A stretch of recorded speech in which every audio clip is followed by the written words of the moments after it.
वैचारिक प्रगल्भता, निरंतर कृतिशीलता, वैश्विक भान, स्थानिक जाण, असामान्य प्रशासकीय कौशल्य आणि अफाट लोकसंग्रह या साऱ्यांचा अपूर्व संगम म्हणजे पवार साहेब. ती एखादी गोष्ट आपल्याला वर्ष 2 वर्षानंतरची एखादी गोष्ट आठवत नाही, पण पवार साहेब कितीही पूर्वीची गोष्ट आणि तो समोर आला तर त्याला ते अगदी जवळून ओळखतात.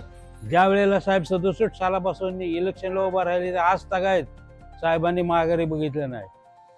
शिराव म्हणजे आमच्या बारामतीचे कोमलनाथ छान असं सुंदरचं फूल आहे. पहाटेच्या वेळेला पारिजात हळूहळू उमलला, त्याचा परिमल भारताच्या परिसरामध्ये दरवळाला. राहुल बजाज असं तेव्हा भाषणामध्ये म्हटले होते की ह्या देशाचे न झालेले सगळ्यात बेस्ट प्राईम मिनिस्टर कोण असेल तर ते पवार साहेब आहेत.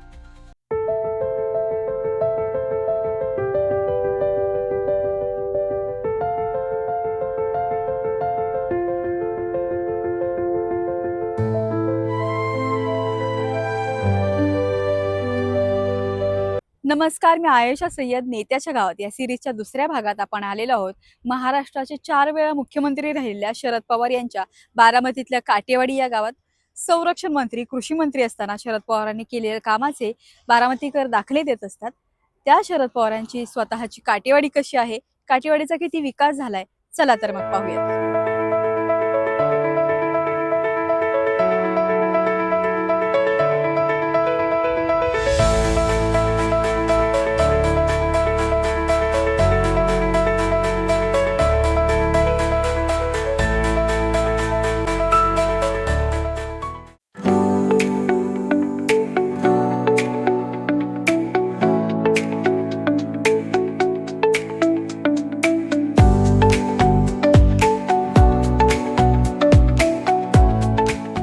ग्रामपंचायत सदस्यांची नियमितपणे बैठक होत असते आणि यातून धोरणात्मक निर्णय घेतले जातात.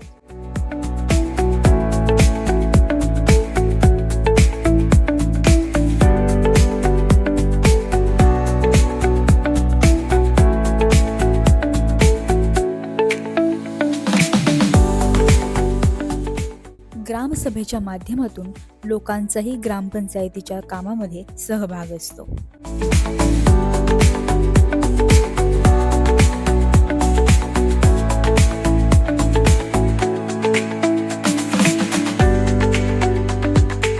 आमची ग्रामपंचायत जुनी कनेरी होती आणि 1983 साली त्यातून वेगळी होऊन नवीन ग्रामपंचायतीची स्थापना काटेवाडीची झाली 1983 साली.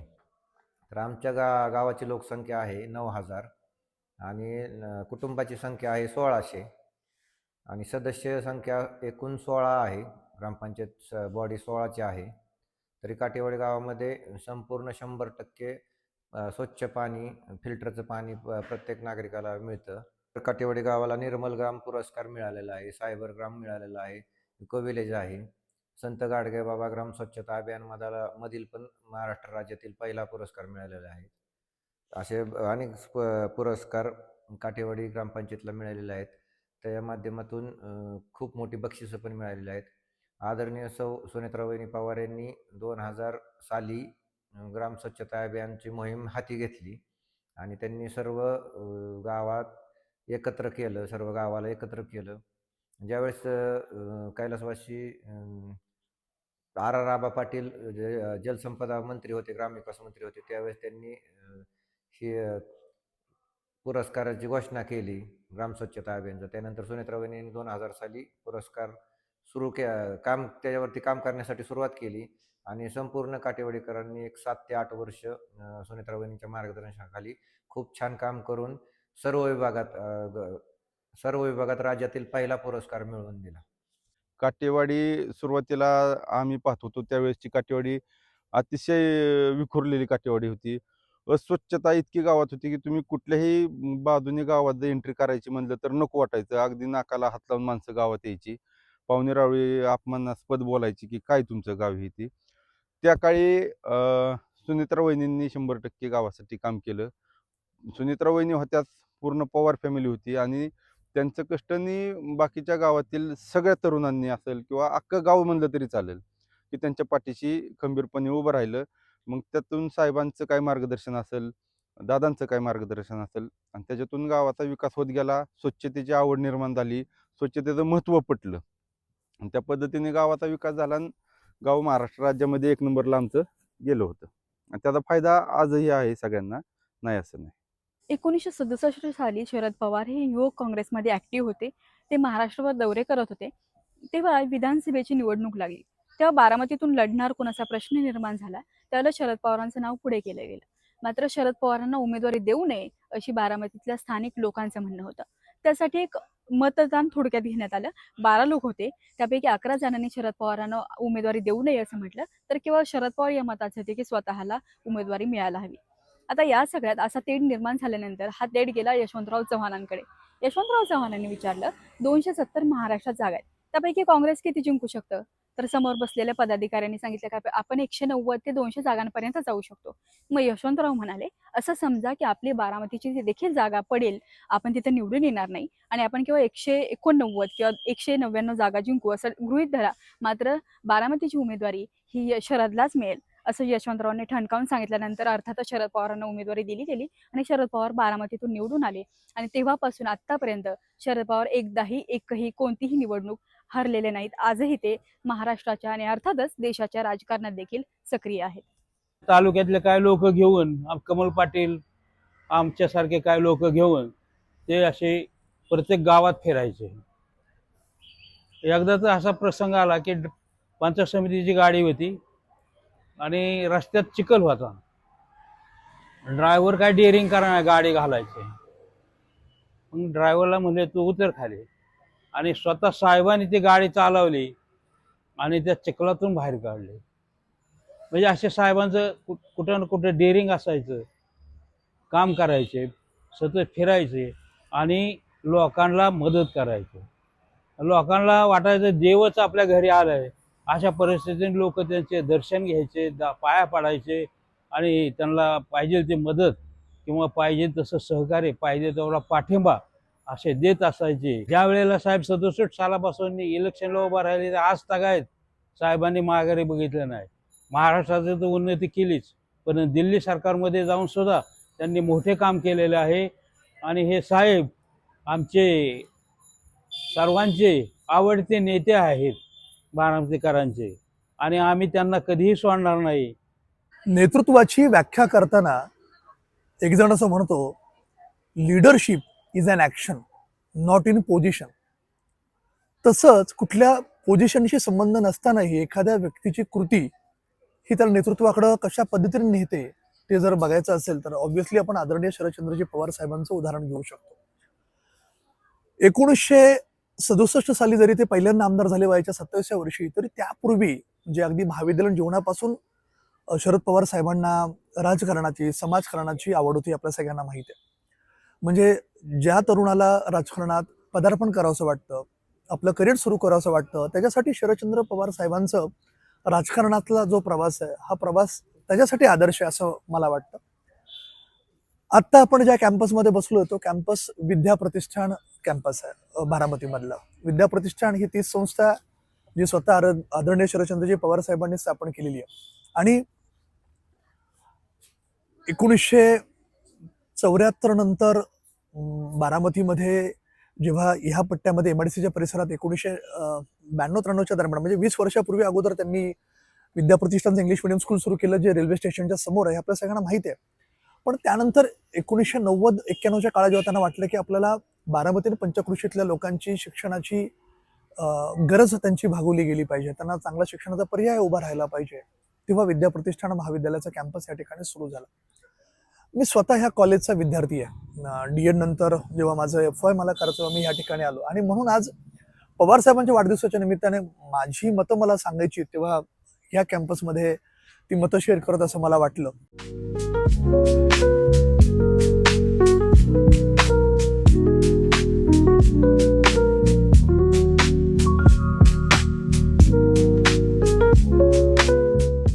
बारामतीचं इंजिनिअरिंग कॉलेज, विद्या प्रतिष्ठान, ह्या विद्या प्रतिष्ठानची सुरुवात देखील पवार साहेबांनी सुरुवातीच्या कालखंडात केली. स्वतः फिरून त्याच्याबद्दल पैसे वगैरे गोळा करून ते विद्या प्रतिष्ठान काढलं. त्याच्यानंतर इथल्या लोकांना आधुनिक कामासाठी शिक्षणासाठी पुण्याला जावं लागायचं. त्यासाठी ते इंजिनिअरिंग कॉलेज काढलेलं आहे. परत आता कृषी कॉलेज काढलेलं आहे. लहानपणी पवारसाहेब ज्यावेळेस घरी यायचे आणि त्यावेळेस पूर्ण त्यांचा म्हणजे बंदोबस्त किंवा प्रोटोकॉल जो आपण म्हणतो आजच्या ह्याच्यात, तर तो प्रोटोकॉल प्रमाणे सर्व आणि आम्हाला की पवारसाहेब यायचे ते एक आणि त्या हॉलमध्ये आम्हाला काय आमचे आजोबा येऊ देत नसायचे, की ठीक आहे तुम्ही तिकडे जा. पण आम्हाला पवारसाहेब पाहायचं किंवा ते सर्व एक वेगळाच आनंद होता. पण आम्ही किती खवळलो, काय केलं तरी तिथपर्यंत जायचो आणि शेवटी एकदा तेच घडलं. किंवा आमचे आजोबा आम्हाला खवळायचे, "तुम्ही आतमध्ये नका येऊ, आम्ही बोलतोय, मोठी माणसं आहेत." मग पवारसाहेबांनी आम्हाला बोलवून घेतलं. "येऊ द्या त्यांना, लहान मुलं आहेत तर. काय करतात बघू आपण." म्हटले, "बसू द्या." आणि पवारसाहेबांनी स्वतः मला मांडीवरती बसवलं. मग त्यांनी विचारपूस केली, "तुझं नाव काय? करतो काय? आणि तू होणार काय?" मग त्यावेळेस अ, या संस्थेमध्ये कपिल देव या ठिकाणी आलते. त्यांनी वर्ल्ड कप जिंकण्यासाठी फार त्या ठिकाणी मोलाचं काम केलं होतं. आणि पवार साहेबांना म्हटलं होतं, की "साहेब मला क्रिकेटमध्ये जायचं माझी क्रिकेटची फार आवड आहे. मला कपिल देव सारखं, सचिन तेंडुलकर सारखं खेळायचंय." मग त्यावेळेस पवार साहेब हसले. तो एक माझा त्यावेळेस मी साधारण 4थी मध्ये होतो आणि 4थी आणि शारदानगर विद्यालयातच मी माझं शालेय शिक्षण घेत होतो. मग तो एक माझा किस्सा, की पवार साहेबांबरोबर त्यावेळेसचा अजून तो आठवणीत राहिलेला किस्सा. पवार साहेबांचा राजकीय दौरा होता आणि पहिली सुरुवात भवाननगरला होती. आप्पासाहेब पवारांनी सांगितलं, "मी उद्या" आम्ही प्रचाराला असायचो. गाडी आप्पासाहेब पवारांची असायची. फार करेक्ट माणूस.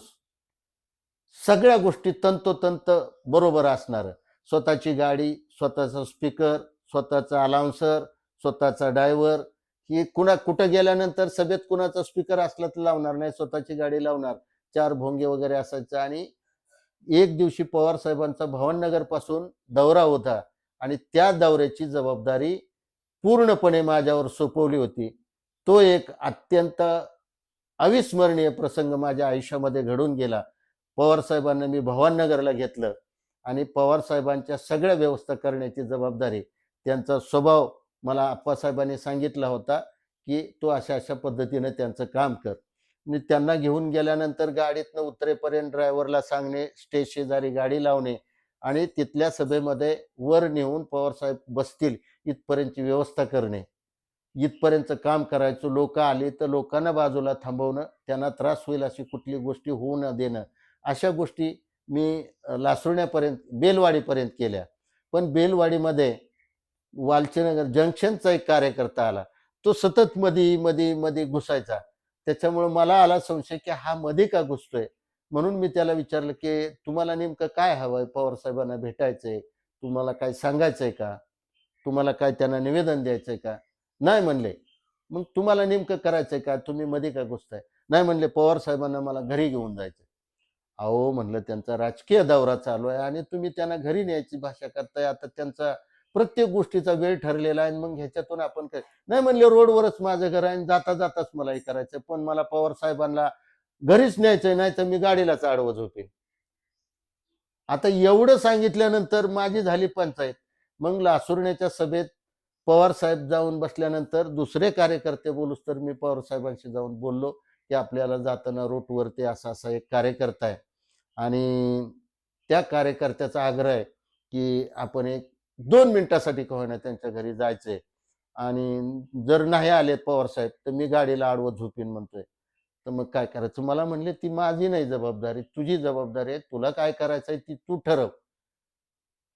तर म्हणलं, "ठीक आहे, मग मी व्यवस्था करतो."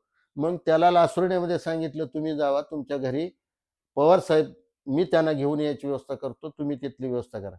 अहो, तो एवढा भारावून गेलेला कार्यकर्ता होता. त्याने एवढी मोठी 2 पातेली दुधाची तापवली होती लोकांच्यासाठी आणि मी जाईल तिथं जेवढे हार मिळायचे तेवढे मी त्याच्या गळ्यात घालायचो.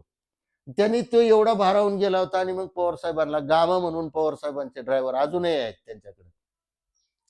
त्यांना घेऊन गेलो. पवारसाहेबांना त्यांच्या घरी नेलं आणि गामाला म्हणलं, "गाडी पुढे घ्या आणि पुढे घेऊन पाठीमागं रिव्हर्स करा."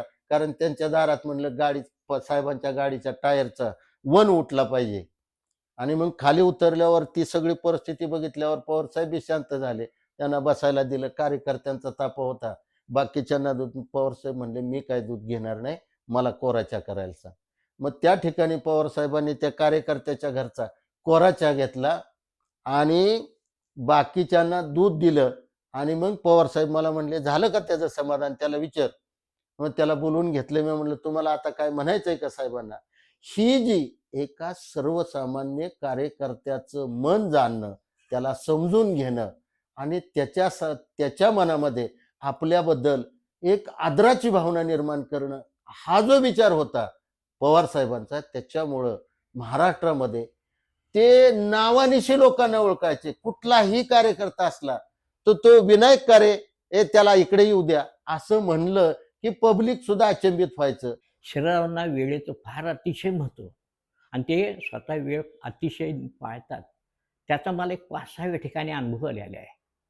एकदा रामदेव बाबांचं बारामतीला प्रशिक्षण शिबिर होतं योगशास्त्राचं आणि रोज सकाळी 5 वाजता त्यांचा कार्यक्रम सुरू असायचा ते 7:30 पर्यंत.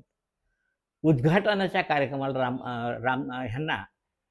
रामदेव बाबांनी आणि ह्या बारामतीतल्या संस्थांनी सर्वांना आमंत्रण दिलं की उद्घाटनाला तुम्ही यावं. पण ज्या दिवशी उद्घाटन होतं त्याच्या आदल्या दिवशी 1:30 वाजेपर्यंत शरदराव गोविंद बागेत आलेले नव्हते. परत ठिकाणी कुठंतरी होते, परत राज्यात. रात्री 1:30 का 2च्या पुढं ते आले. त्यामुळे संयोजकांना असं वाटलं की शरदराव आता सकाळी 4:30ला येणं शक्य नाही. तर म्हणले आपण कार्यक्रम सुरू आणि शरदराव येतील त्यावेळेला मग कार्यक्रम करू. पण मी त्यांना सांगितलं नाही, शरदरावने तुम्हाला जर 5चा टाईम दिला असेल तर ते 100% 5ला उपस्थित राहतीलच. संयोजकांना थोडंसं नाही म्हणलं, अहो इतक्या उशिरा ते आलेले येण्याची शक्यता नाही म्हणलं. बरोबर 5ला 5 मिनिट कमी असताना शरदराव स्टेजच्या पायऱ्या चढताना सगळ्यांना दिसले. इतका आनंद झाला आणि मी जे सांगितलं की त्यांना वेळेचं अत्यंत महत्त्व आहे आणि ते बरोबर 5ला स्टेजवर उपस्थित होते. त्यांनी विचारल्यानंतर मला किती वेळ आहे, तर म्हणलं त्यावेळेला त्यांना 10 मिनिटाचा वेळ बोलण्यासाठी होता. रामदेव बाबा म्हणले नाही तुम्हाला पाहिजे तिथं. त्यांनी फक्त 10 मिनिटं जे बोलायचं ते केलं आणि योगाची प्रात्यक्षिकं स्वतः त्यांनी बसून केली. हे वेळेचं जे बंधन आहे शरीरांचं, वेळेला कुठेही त्या वेळेला उपस्थित राहणारच. संयोजकाची पळापळ होईल पण ते मात्र त्यावेळेस तिथं उपस्थित राहतात. ह्याचा मला अनेक वेळा अनुभव आलेला आहे. इंदिरा गांधींनी जेव्हा देशामध्ये आणीबाणी लागू केली त्यानंतर काँग्रेसमध्ये 2 भाग पडले. एक म्हणजे इंदिरा गांधींना मानणारा इंदिरा काँग्रेस, तर रेड्डी काँग्रेस जे इंदिरा गांधींच्या आणीबाणीच्या निर्णयाला विरोध करत होते. 1978 साली महाराष्ट्रामध्ये विधानसभेची निवडणूक लागली आणि तेव्हा देखील रेड्डी काँग्रेस आणि इंदिरा काँग्रेस हे दोनही पक्ष वेगवेगळे लढले. पण जेव्हा विधानसभा निवडणुकीचा निकाल लागला तेव्हा मात्र जनता दल तिथं सर्वाधिक जागा मिळत पुढे होता. मात्र त्यांना बहुमत मिळालं नव्हतं. त्यामुळे जनता दलचं सरकार येणं तितकंसं सोपं नव्हतं. तेव्हा मग सरकार कुणाचं राज्यात येणार, तर त्यासाठी उत्तर मिळालं काँग्रेसचं. हे रेड्डी काँग्रेस आणि इंदिरा काँग्रेस यांनी एकत्र येत सरकार स्थापन केलं आणि या सरकारचे मुख्यमंत्री होते वसंतदादा पाटील आणि उपमुख्यमंत्री होते नासिकराव तिरपुडे जे इंदिरा काँग्रेस होते. हे सरकार व्यवस्थित चालू होतं, राज्यकारभार व्यवस्थित सुरू होता.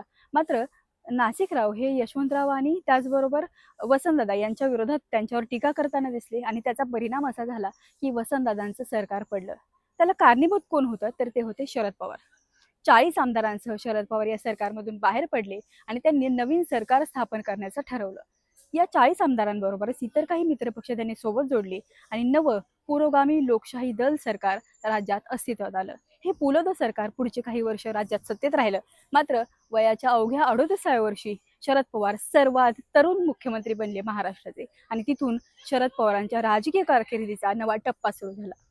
पवार साहेबांची माझी भेट पहिल्यांदा कधी झाली हे मला आवर्जून सांगायला आवडेल. खरं म्हणजे मुंबईला माझं बालपण गेलं, वडील मुंबईला सर्व्हिसला होते, शाळेचं शिक्षण माझं सगळं तिकडे झालं. पण त्यावेळेला आपल्या गावाकडचं, गावच्या मातीतलं कोणीतरी ह्या राज्याच्या राजकारणात मोठ्या प्रमाणात सक्रिय आहे. मुख्यमंत्री पदावर त्यांनी काम केलेलं आहे, संरक्षण मंत्री पदावर त्यांनी काम केलेलं आहे. ह्याबद्दल मनामध्ये भरपूर कौतुक होतं, अभिमान सुद्धा वाटायचा. पण साहेबांशी प्रत्यक्ष भेट व्हायला मात्र मला 2004 हे साल उजेडावं लागलं. म्हणजे प्रत्यक्ष म्हणजे 1 to 1 आपण ज्याला म्हणतो तसं. लांबून साहेबांना ऐकलं होतं, पाहिलं होतं. 2004 साली मी असंच एका स्थानिक वृत्तवाहिनीसाठी वृत्तनिवेदक म्हणून काम करत होतो. तेव्हा लोकसभेचा प्रचार ऐन मोसममध्ये होता आणि त्या वर्षी आपल्या सगळ्यांना कल्पना की 2004ला पवार साहेबांनी लोकसभेचा फॉर्म भरला उमेदवारीचा आणि त्यानंतर त्यांना एका महत्त्वाच्या शस्त्रक्रियेसाठी अमेरिकेला जावं लागलं. म्हणजे प्रचाराचा शुभारंभ झाल्यानंतर जी सभा झाली त्यानंतर पवारसाहेब थेट सांगता सभेला झाले. त्या दरम्यानच्या काळात ते कुठेही नव्हते. सांगता सभेला आल्यानंतर पवारसाहेबांनी नेहमीप्रमाणे भाषण केलं आणि भाषण झाल्यानंतर आम्ही या ठिकाणी प्रेस कॉन्फरन्ससाठी आलो. तो आमच्या स्थानिक वृत्तवाहिनी जी सिटी केबल न्यूज आहे त्यांनी सुनील ससीने सांगितलं की शशांक जर झालं शक्य तर तुम्हाला पवारसाहेबांची मुलाखत सुद्धा घ्यायची आहे आणि ती संधी मिळाली तर बघा.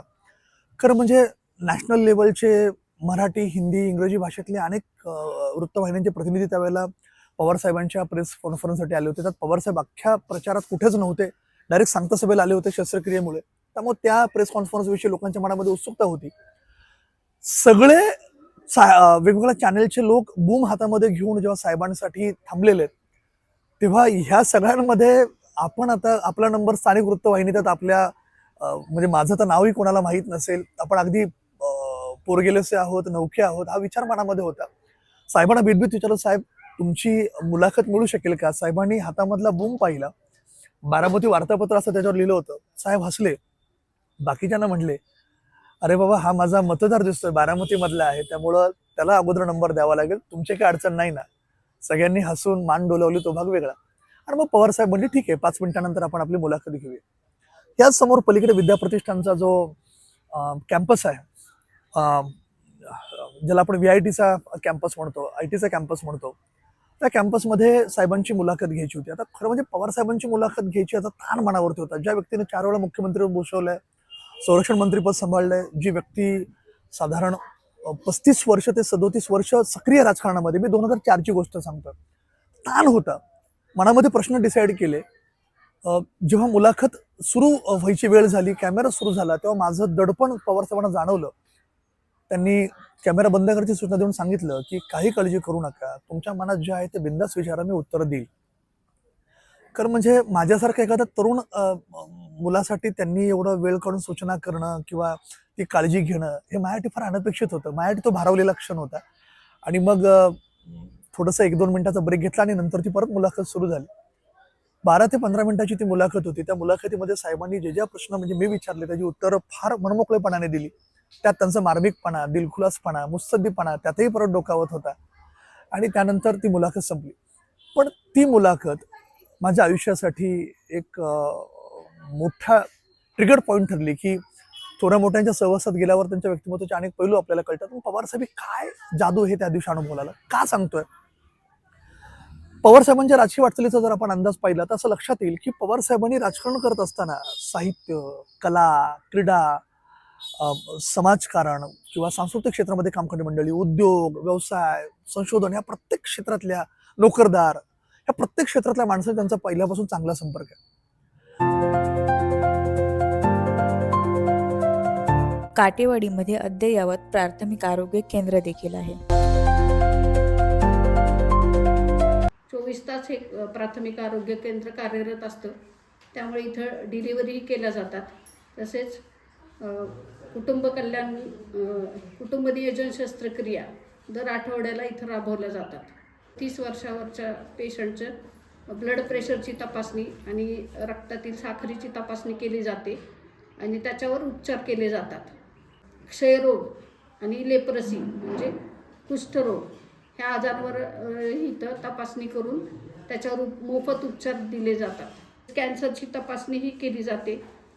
ब्रेस्ट कॅन्सर असेल तर त्याच्यातली रक्ताची तपासणी केली जाते. प्रोस्टेटचं कॅन्सर असेल तर त्याचे पण इथून आपण महालॅबतर्फे त्या रक्ताच्या तपासण्या करून पेशंटला पुढच्या उपचारासाठी पाठवणं आम्हाला सोपं जातं. अशा प्रकारे आमच्याकडे सर्व सोयी सुविधा उपलब्ध असल्यामुळे फक्त काटेवाडी गावातलेच नव्हे तर आमच्याकडचे कनेरी, पिंपळी, ढेकळवाडी याच्या व्यतिरिक्त, हा आमचा PSCतला एरिया आहे, त्याच्या व्यतिरिक्तही इतर पेशंट आमच्याकडे येतात. इंदापूर तालुका जवळ असल्यामुळे तिथलेही बरेचसे पेशंट येतात. अशा स्वयंसेविका घरोघरी जाऊन होम टू होम म्हणजे प्रत्येक घराघरात कुटुंबात सर्वे करतात. त्या सर्वेमध्ये गरोदर माता असतील, लहान बालके असतील, किशोरी मुली असतील, 60 वर्ष वयोगटाच्या ज्येष्ठ नागरिक असतील, त्या सर्व लोकांचा सर्वे करून त्यांच्यामध्ये कोणाला काही नाही का आजार आहेत का, किंवा त्यांना कुठल्या आरोग्यांचा सुखसोयींचा उपयोग करता येईल अशा योजना नवनवीन असतात, त्या आम्ही त्या लोकांपर्यंत पोहोचवण्याचं काम करतो. बाळ जन्मापासून ते बाळाचं पूर्ण लसीकरण म्हणजे पूर्ण संरक्षित होईपर्यंत त्या आईचा, त्या बाळाचा आणि आमच्या आशाताईचा संबंध असतो. आत्ता सध्याच्या ह्याला आयुष्यमान भारत कार्ड आणि आभा कार्ड हे काढणं चालू आहे. आता ह्याच्यामध्ये आम्हाला कसं आहे, आयुष्यमान भारत कार्ड कसं आहे, रेशन कार्डमध्ये नाव असेल तर त्याची आम्हाला पटपट यादी मिळते आणि नावं सुद्धा असतात, त्यामुळे लगेच ऑनलाईन निघते. महिलांना अधिक सक्षम बनवायचं असेल तर त्यांचं राजकीय नेतृत्व पुढे यायला हवं असं शरद पवारांना वाटलं. त्यामुळेच राजकारणामध्ये आणि प्रशासनामध्ये 33% महिलांना आरक्षण जे लागू केलं ते शरद पवारांच्या काळामध्ये झालं आणि त्यामुळेच त्याचा परिणाम असा आहे की आता महाराष्ट्राच्या राजकारणात, देशाच्या राजकारणात अनेक महिला नेतृत्व करताना दिसतात. दुसरं महत्त्वाचं म्हणजे एखाद्या महिलेवर जर अन्याय होत असेल, तिची कुठे फसवणूक होत असेल, तिचा कुठं छळ होत असेल, तर त्याला न्याय कुठे मागायचा, तर त्यासाठी महिला अधिकारी असणारा एक आयोग असावा असं शरद पवारांना वाटलं आणि त्यातूनच महिला आयोगाची नियुक्ती झाली. शरद पवारांनी तो निर्णय घेतला आणि त्याचमुळे सध्या थेट महिलांच्या खात्यामध्ये काही ठराविक रक्कम येण्याच्या काळात देखील शरद पवार हे वेगळे ठरतात. पवार साहेब ज्या वर्षी कृषी मंत्री होते आणि पंतप्रधान आपले मनमोहन सिंग होते, त्या काळी जी कर्जमाफी झाली ती आज तागायत न त्याच्या आधी कधी झाली होती ना आज तागायत झालेली आहे. आत्ताची कर्जमाफी जी होती ती अतिशय म्हणजे दुर्दैवी म्हणायला लागेल, कारण आत्ता अख्ख्या महाराष्ट्राने, अख्ख्या भारताने बघितलं की महाराष्ट्रामध्ये अख्ख्या 2-3 राज्यामध्ये काय परिस्थिती झाली होती पावसामुळं. पण कर्जमाफी तर सोडून द्या, पण अतिशय तोकडी एकदम मदत त्यांना दिली आणि शेतकऱ्यांची एका प्रकारे थट्टा केलेली आहे.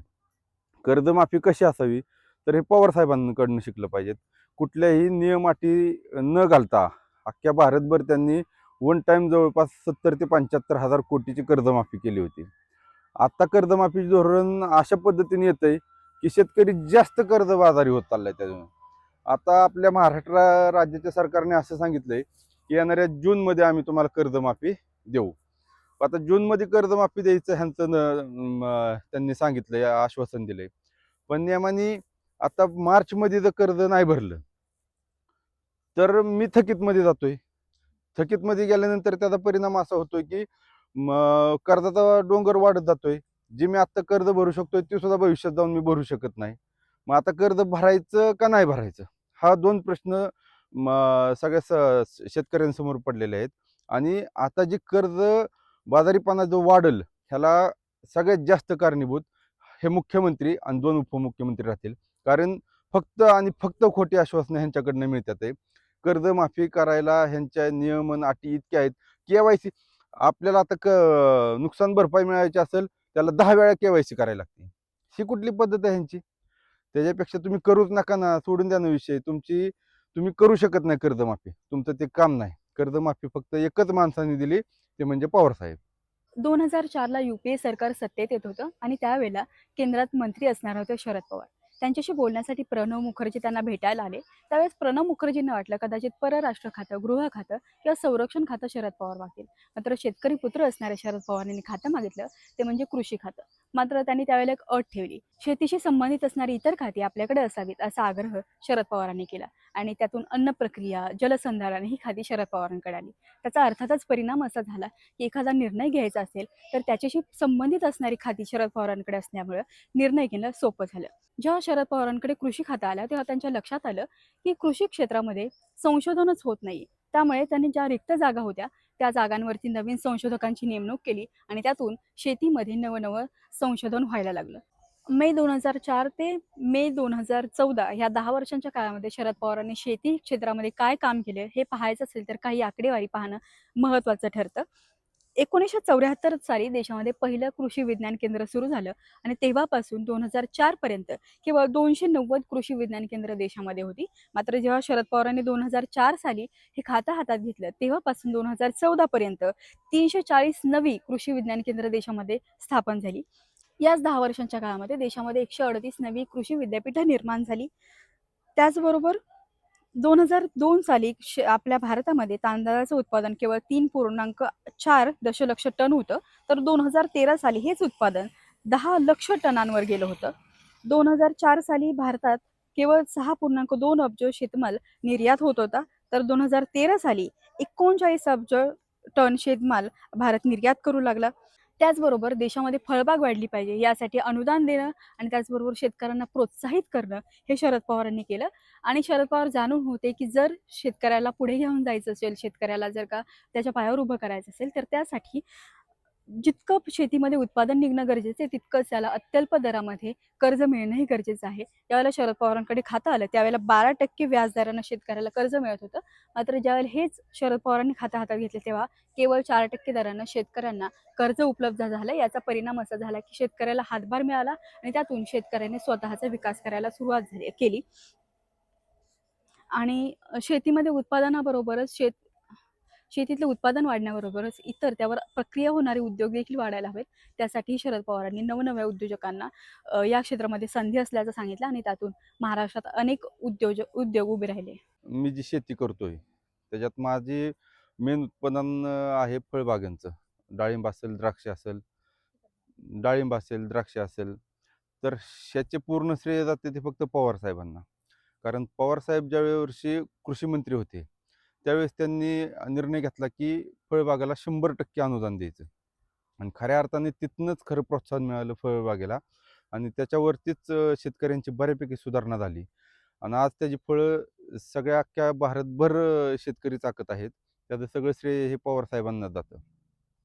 दुसरा मुद्दा असा आहे की त्यांच्याबद्दल बोलायचं झालं तर पवार साहेबांनी गृहमंत्री असताना, संरक्षण मंत्री असताना जो काय ऐतिहासिक निर्णय घेतला की त्याच्यात महिलांना आपल्या मिलिटरीमध्ये संधी दिली होती, ते काम फक्त पवार साहेबांनी केलं होतं.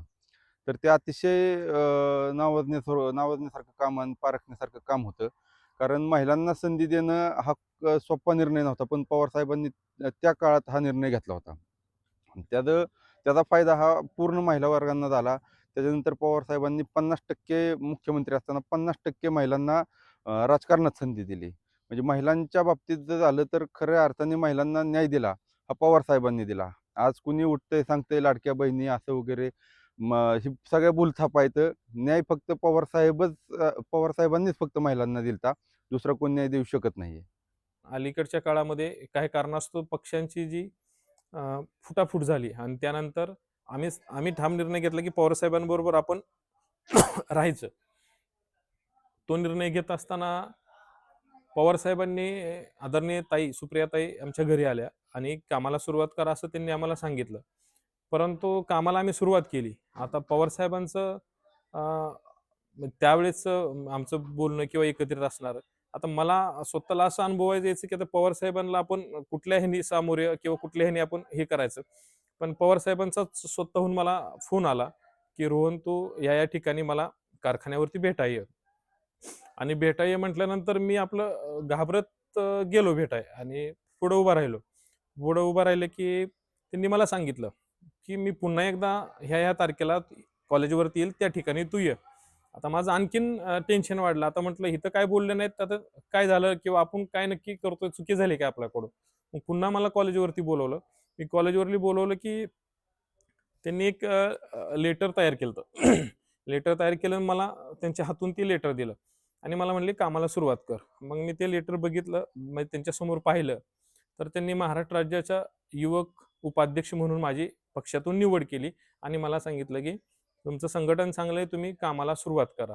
असं माझं राजकीय पुन्हा एकदा त्यांनी पुनर्वसन करून माझ्या राजकीय जीवनाला पवारसाहेबांनी सुरुवात केली. तर त्यावेळेस मी फार आश्चर्यचकित झालो की म्हणलं साहेब एवढी मोठी जबाबदारी मला तुम्ही देताय, पण पूर्वकल्पना नव्हती, म्हणजे असं काहीच नाही किंवा कोणाचंही नव्हतं.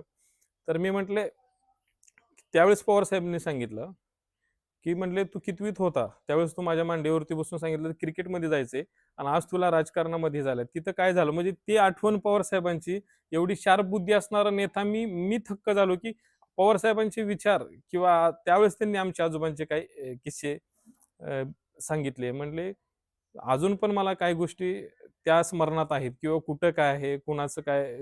असा नेता मी पाहिला नाही खरं तर. मी त्याशाने फार भाविक झालो की म्हटलं पवारसाहेबांची स्मरणशक्ती इतकी म्हणजे असं आपण इमॅजिनच करू शकत नाही.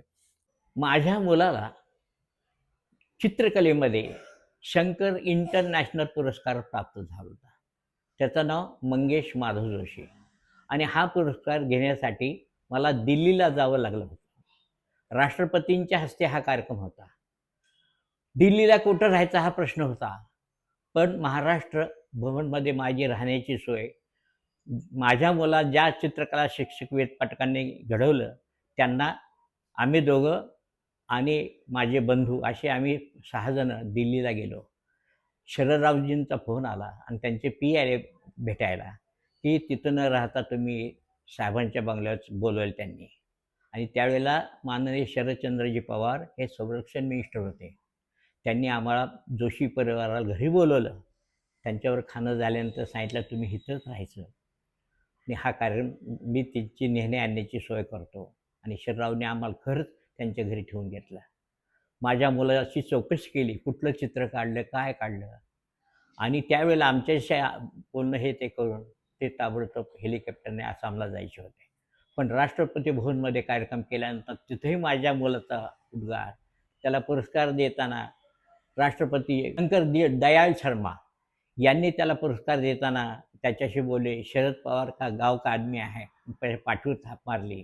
म्हणजे शरदरावांचं नाव तिथंसुद्धा त्यांनी घेतलं आणि आमच्यापाशी येऊन प्रत्येकाची चौकशी केली. बारामतीचे शरदरावांच्या गावचे तुम्ही, मला त्यात तुमचा अभिमान आहे, अशी चौकशीसुद्धा केली. खरंच आहे, शरदरावांना जरी इकडून गेलेली लोक जरी असली तरी ते स्वतःच्या घरी ठेवून घेतं, त्यांच्याशी भाषण सुभाषण आणि सगळी चौकशी करत. एकदा पवारसाहेब अनेकदा फार मार्मिक भाष्य करतात. म्हणजे 2012ला जेव्हा पुणे जिल्हा परिषदेचं उद्घाटन झालं आणि त्या नवीन प्रशासकीय इमारतीला जिला यशवंतराव चव्हाण साहेबांचं नाव दिलंय, त्या उद्घाटनाच्या निमित्ताने पवारसाहेबांनी भाषण करताना सांगितलं की मी इथल्या जिल्हा परिषद अध्यक्षाचं केबिन पाहिलं उद्घाटनापूर्वी, उपाध्यक्षाचं केबिन पाहिलं, सभापतीचं केबिन पाहिलं, इव्हन मुख्य कार्यकारी अधिकाऱ्याचं केबिन पाहिलं. अगदी चकाचक आहेत, पॉश आहेत.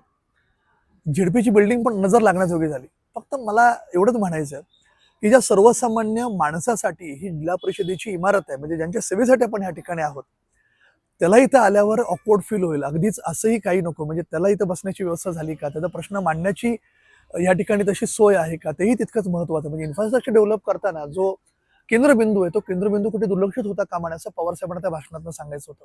महिला सक्षमीकरणाच्या धोरणामध्ये शरद पवारांचा वाटा महत्त्वाचा आहे. शरद पवार देशाचे संरक्षण मंत्री होते, त्यावेळेला ते अमेरिकेच्या दौऱ्यावर गेले होते. आता कुठल्याही देशाचा संरक्षण मंत्री जर देशाच्या दौऱ्यावर येत असेल तर त्यांना सलामी देण्याची एक पद्धत आहे. तशीच सलामी शरद पवारांना दिली गेली. मात्र ती सगळी तुकडी जी होती शरद पवारांच्या सलामीसाठी आलेली ती महिलांची तुकडी होती आणि त्याचं नेतृत्व देखील महिलाच करत होते. हे पाहिल्यानंतर शरद पवारांना असा प्रश्न पडला की जर का परदेशामध्ये कुठल्याही देशामध्ये जर का महिला सैन्यामध्ये असतील तर ते भारतात का नको. त्यांनी परत आल्यानंतर सैन्य दलाची त्यांची बैठक होती. तिन्ही दलांचे प्रमुख होते, शरद पवार होते आणि त्या बैठकीमध्ये मुद्दा उपस्थित केला की आपल्या सैन्य दलामध्ये महिला का नाहीत, त्यांना आपण सहभागी करून घेऊयात का. असं म्हटल्यानंतर तिन्ही दलाच्या प्रमुखांनी त्यांना विरोध केला. त्यांनी नकार दिला या निर्णयाला. त्यानंतर पुन्हा आणखी एका महिन्यानं अशीच मीटिंग झाली. त्या मीटिंगमध्ये देखील त्यांनी नकार दिला. आणखी एका महिन्यानंतर मीटिंग झाली. त्या मीटिंगमध्ये देखील तिन्ही दलाच्या प्रमुखांनी सांगितलं की महिलांना सैन्य दलामध्ये सामील करून घ्यायला नको. मात्र चौथ्या मीटिंगमध्ये शरद पवारांनी ठणकावून सांगितलं की संरक्षण खात्याचा मंत्री मी आहे आणि मी जो कोणता धोरणात्मक निर्णय घेईल त्या धोरणात्मक निर्णयाची अंमलबजावणी करणं हे तुमचं काम आहे. त्यामुळे मी निर्णय घेतोय संरक्षण खात्यामध्ये कुठल्याही सैन्य दलामध्ये महिलांना 9% आरक्षण असेल. आणि त्याचा परिणाम म्हणजे पुढे जाऊन 26 जानेवारी 15 ऑगस्टला ज्या परेड होता त्या परेडमध्ये महिला दिसू लागल्या. देशाच्या संरक्षणामध्ये करण्यामध्ये महिलांचा पुढाकार पाहायला मिळू लागला. अगदी फायटर जेट सुद्धा चालवताना महिला दिसल्या आणि ऑपरेशन सिंदूर जे केलं ते 2 महिलांनी केलं. त्याचे सगळे पायाभरणी शरद पवारांनी केली होती आणि त्याचा परिणाम आता महिला संरक्षण दलामध्ये पाहायला मिळतात. त्यांना ज्या वेळेला वाटतं काटेवाडीला यायचं त्यावेळेला ते काटेवाडीला येतात. इथून 1.5-2 मैलावरती हनुमंताचं तीर्थक्षेत्र आहे. तो रामदास स्वामींच्या हस्ते त्या मारुतीचं हे केलेलं आहे आणि त्या देवालयात पवार साहेबांची प्रचंड मोठी श्रद्धा आहे. फक्त एवढंच आहे की आपण ज्या पद्धतीनं देवाचं नामस्मरण करतो किंवा इतर काही गोष्टी करतो अशा पद्धतीनं ते लोक करत नाहीत. ते सगळं करतात, फक्त अंतःकरणापासून बसतात, त्याचा ओहापोह करत नाहीत आणि आयुष्यातल्या प्रत्येक गोष्टीच्या संदर्भामध्ये जे जे काय करायचंय त्या त्या वेळेला ते पहिलं अगोदर कण्हेरीला जातात तिथं हनुमंताचं दर्शन घेतात मारुतीरायाचं आणि तिथून पुढं मग कुठल्याही कामाची सुरुवात करतात. राजकारणात 1967 सालापासून पहिला प्रचाराचा शुभारंभ हे तीर्थक्षेत्र कण्हेरीतून केला जातो.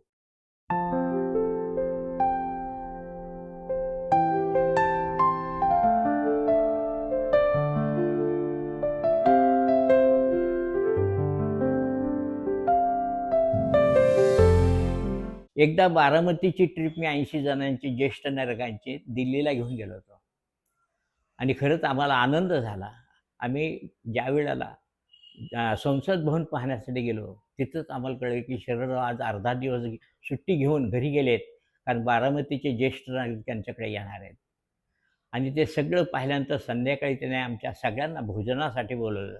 त्यांना इतका आनंद झाला की माझ्या गावची ही सगळे ज्येष्ठ मंडळी आज इथं आलेली आहेत. त्यांनी बंगल्या सगळ्यांना भोजनासाठी बोलवून प्रत्येकाचे टेबलापाशी जाऊन प्रत्येकाचे चौकशी आदराने केले. शरीरांना नाट्यसंगीताचा वेळ, वाचनाचं प्रचंड आवड, ते कुणाचं काही भेट घेत नव्हते. पण आम्ही ज्येष्ठांनी ठरवलं की त्यांना आवडीची जी गोष्ट ती आपण हक्काने द्यायची आणि नाट्यसंगीताच्या कॅसेटचा सेट आम्ही त्यांना प्रदान केला. त्यांना खूप आनंद झाला. बरं झालं म्हणले, आजपासून मी हा एक एक कॅसेट मी ऐकीन आणि माझा आनंदात वेळ घालवेन. ही शरीरांच्या बद्दलची आमची त्यावेळी झालेली भेटेची संकल्पना.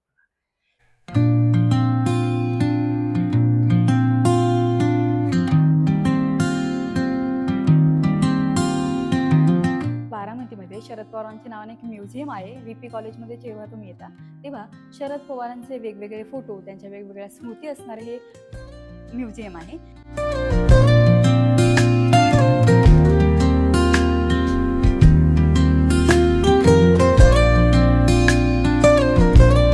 शरद पवार हे अजातशत्रू राजकारणी आहेत, ही सगळ्यांनाच माहिती आहे. आणि त्यांची पक्षापलीकडे जात लोकांशी मैत्री असते. आणि त्याचंच उदाहरण म्हणजे या म्युझियममध्ये शरद पवार, त्यांचे जवळचे मित्र बाळासाहेब ठाकरे, संजय राऊत यांचा हा फोटो आहे. बाळासाहेब ठाकरे आणि शरद पवार यांची मैत्री सर्वश्रुत आहे. जरी त्यांनी स्टेजवरून जाहीर सभांमधून एकमेकांवर टीका केली असेल तरी प्रत्यक्षात मात्र त्या दोघांचे अगदी मैत्रीपूर्ण संबंध होते. एकमेकांच्या घरी जाणे येणं होतं आणि त्याचंच उदाहरण देणारा हा फोटो आहे.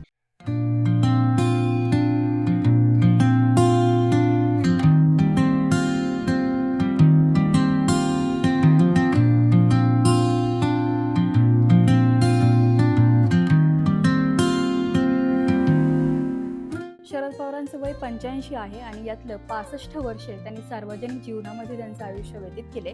आणि शरद पवारांनी काय काय केले हे जर तुम्हाला वाचायचं असेल तर त्यासाठी त्यांचं हे आत्मचरित्र वाचावं लागेल. त्याचं नावही अत्यंत इंटरेस्टिंग आहे, ते म्हणजे लोक माझे सांगाती. आणि या पुस्तकाच्या सुरुवातीला शरद पवारांनी जे काही लिहिले ते त्यांच्या आयुष्याचा सार वाटतं. भूतकाळात मी फारसा रमणारा नाही. एका अर्थी आयुष्यानं मला तशी संधीही दिली नाही. पहिलं पाऊल सार्वजनिक जीवनात टाकलं आणि तेच माझ्या आयुष्याचं अविभाज्य भाग बनलं. मात्र सुरुवातीच्या काळात या प्रवाहाचं पुढे जाऊन कधीही डबकं झालं नाही. अनेक घडामोडींमुळे, संघर्षामुळे आणि आव्हानांमुळे ते कायम वाहतं राहिलं. असं शरद पवार जेव्हा म्हणतात तेव्हा त्यांचं कायम प्रवाही असणं हेच महाराष्ट्राच्या राजकारणात त्यांना अढळ स्थान निर्माण करून देत.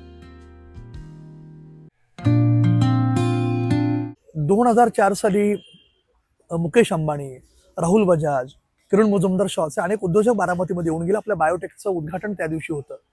तेव्हा स्वतः मुकेश अंबानी यांनी कबूल केलं होतं की म्हणजे शरदचंद्र पवार साहेबांनी बारामती जशी डेव्हलप केली अशी 100 शहरं जर ह्या देशात झाली तर देशाचा विकास अजून वेगाने होईल. राहुल बजाज असं तेव्हा भाषणामध्ये म्हटले होते की ह्या देशाचे न झालेले सगळ्यात बेस्ट प्राईम मिनिस्टर कोण असेल तर ते पवार साहेब आहेत. म्हणजे कदाचित यापेक्षा चांगले पंतप्रधान म्हणजे चांगलं काम करू शकले असते, पण दुर्दैवाने त्यांना पंतप्रधानपदाची संधी आजपर्यंत मिळाली नाही. पण जर ते झाले असते तर या देशाचे बेस्ट प्राईम मिनिस्टर ठरले असते, असे राहुल बजाज यांनी तेव्हा मत व्यक्त केलं होतं. सामान्य असणारे कुटुंबातील ही व्यक्ती असामान्यत्व स्वीकारून कार्य करत होते, याचा सगळ्या आमच्या बारामतीकरांना अभिमान आहे. म्हणून शरीरांचं जे जागा आहे ते बारामतीकरांच्या प्रत्येकाच्या हृदयात आहे. आणि हे सगळं जे बोलणं आहे हे आमचं सगळ्यांचं हृदयापासून आहे. हे प्रेम फार महत्त्वाचं आहे. शरीराव म्हणजे आमच्या बारामतीचं एक उमलणार छान असं सुंदरसं फूल आहे.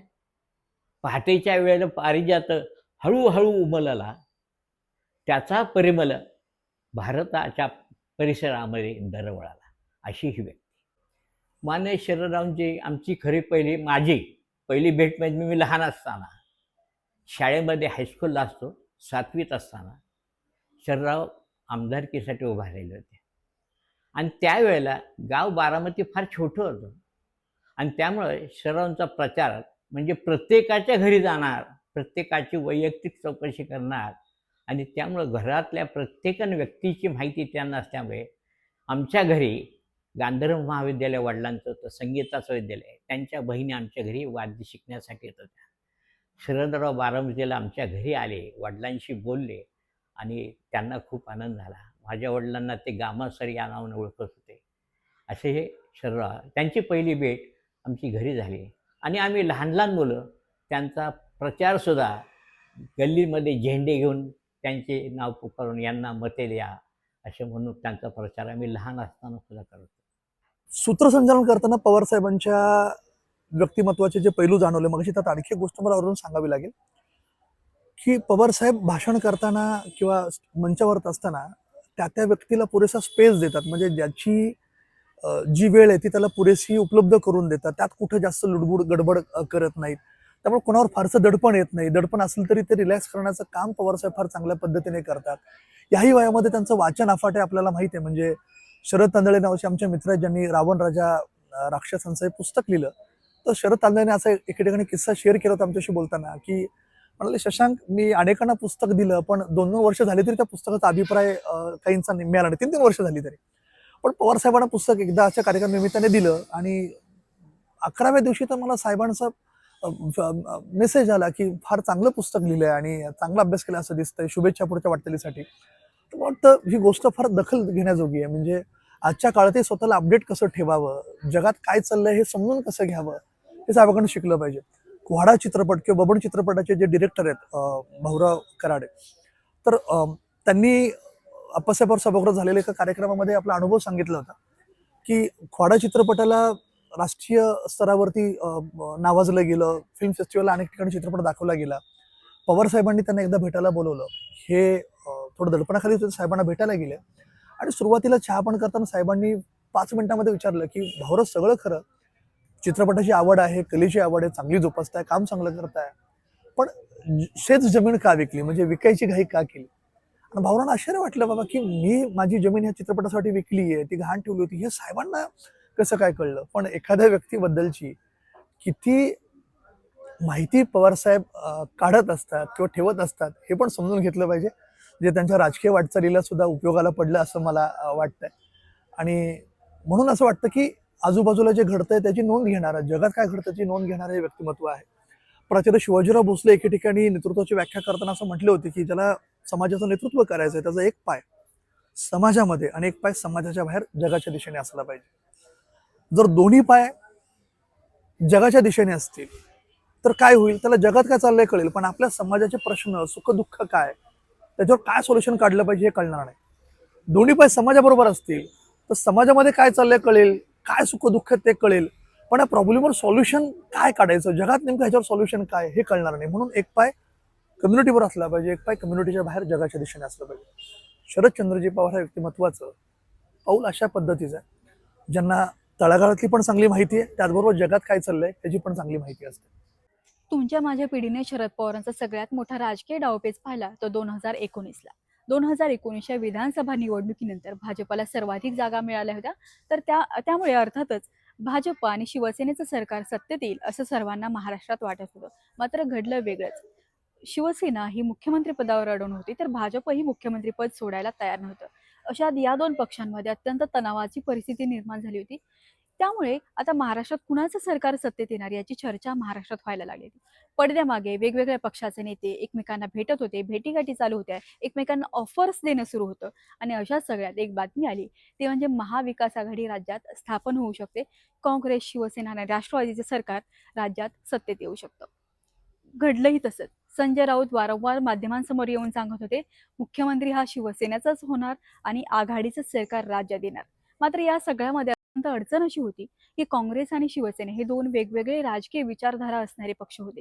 काँग्रेस हा तसा लिबरल, थोडंसं धर्मनिरपेक्ष असणारा पक्ष, तर शिवसेना मात्र तेव्हा त्यांची इमेज अशी होती की ते हिंदुत्वाला मानणारे, कट्टर हिंदुत्ववादी पक्ष असा त्यांची इमेज होती.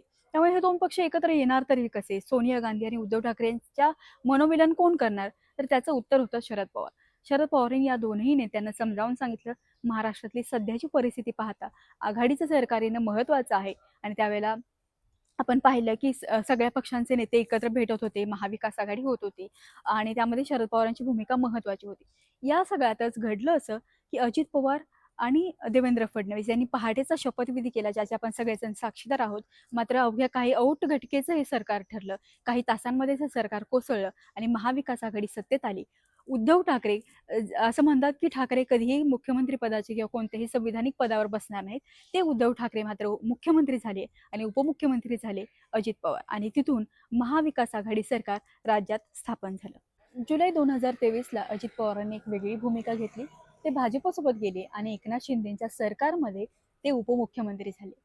तेव्हा सगळ्यांना असं वाटलं की कदाचित शरद पवारांची राजकीय खेळी असू शकते. मात्र पुढे जाऊन अजित पवारांनी राष्ट्रवादी पक्षावर दावा ठोकला आणि त्याचबरोबर घड्याळ चिन्हावर देखील दावा ठोकला. पुढे जाऊन न्यायालयामध्ये ही लढाई सगळी गेली आणि त्या काळामध्ये घड्याळ चिन्ह आणि त्याचबरोबर राष्ट्रवादी पक्ष हा अजित पवारांकडे गेला. मात्र या सगळ्या परिस्थितीमध्ये देखील शरद पवार खचलेलं आपण पाहिलं नाही. त्यानंतर ते तेवढ्याच ताकदीने उभे राहिल्या आणि याच काळामध्ये तुम्ही पाहिलं असेल की दिल्लीतल्या निवासस्थानी शरद पवारांचा एक फोटो प्रचंड व्हायरल झाला होता. ते एका व्यक्तीशी बोलताना घराबाहेर उभे होते आणि तो फोटो म्हणजे शरद पवार पुन्हा एकदा उभे राहणार याचे चिन्ह आहेत असं दिल्लीच्या राजकीय वर्तुळामध्ये बोललं गेलं. घडलंही तसंच. 2024ची लोकसभेची निवडणूक होती. त्यांनी महाराष्ट्र पिंजून काढला आणि त्यांनी 10 जागा राष्ट्रवादीच्या महाराष्ट्रामध्ये उभ्या केल्या होत्या. 10 उमेदवार होते, त्यापैकी 8 उमेदवार राष्ट्रवादीचे जिंकून आले आणि शरद पवार यांनी पुन्हा एकदा दाखवून दिलं की महाराष्ट्राच्या राजकारणातला तेल लावलेला पैलवान कोण असेल तर ते शरद पवार आहेत. तेव्हा स्वतः मुकेश अंबानी यांनी कबूल केलं होतं की म्हणजे शरदचंद्र पवार साहेबांनी बारामती जशी डेव्हलप केली अशी 100 शहरं जर ह्या देशात झाली तर देशाचा विकास अजून वेगाने होईल. शरदराव म्हणजे काय? सर्व क्षेत्री निरीक्षण जयांचे तो एक राजहंस. राष्ट्रवादीचे प्रचंड कार्य ज्याने केले तो हा शारदहंस. महाराष्ट्राची तर उन्नती केलीच, पण दिल्ली सरकारमध्ये जाऊन सुद्धा त्यांनी मोठे काम केलेले आहे. आणि हे साहेब आमचे सर्वांचे आवडते नेते आहेत बारामतीकरांचे आणि आम्ही त्यांना कधीही सोडणार नाही. शरद पवारांची काटेवाडी कशी आहे हे आज आपण पाहिलं. शरद पवारांचा कोणता गुण तुम्हाला भावतो किंवा जर तुम्ही शरद पवारांचे विरोधक असाल तर कोणता गुण शरद पवारांचा तुम्हाला आवडत नाही हे कमेंट करून जरूर सांगा. याशिवाय पुढच्या भागात तुम्हाला कोणत्या नेत्याचे गाव पाहायला आवडेल हे देखील कमेंट करून सांगा. आम्ही त्या गावात जाऊन ते गाव तुम्हाला दाखवू.